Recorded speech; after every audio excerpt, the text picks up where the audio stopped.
Magandang araw sa inyong lahat, nagbabalik ang TNT Trends and Tour Channel. Ayon sa Inquirer.net, Bunny I elements hate towards people who makes her feel safe, normal. Sa gitna ng mga chismis na nakikipag-date sa kanya at sa manlalaro ng Philippine Basketball Association PBA na si Kaylan Chongson, umapila si Aya Arcata ng P-pop girl group na Bunny para sa kabaitan habang itinuro niya kung gaano maraming tao ang maaaring hindi maunawaan ang maraming bagay.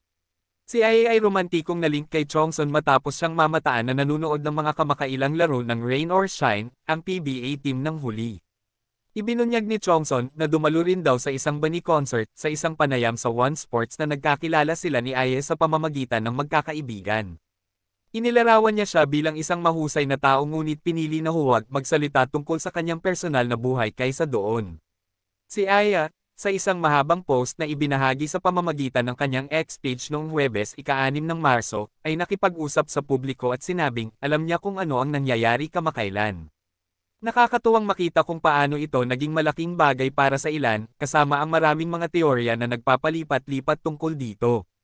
Nakakabighani din na pagmasdan kung gaano kabilas lumaki ang ingay at kung gaano karaming mga tao ang maaaring hindi maunawaan ang napakaraming bagay, sabi niya. Please don't forget to subscribe TNT Trends and Tour channel, click the notification bell to notify you in our next video. Please like and share and comment down below. Thank you for watching.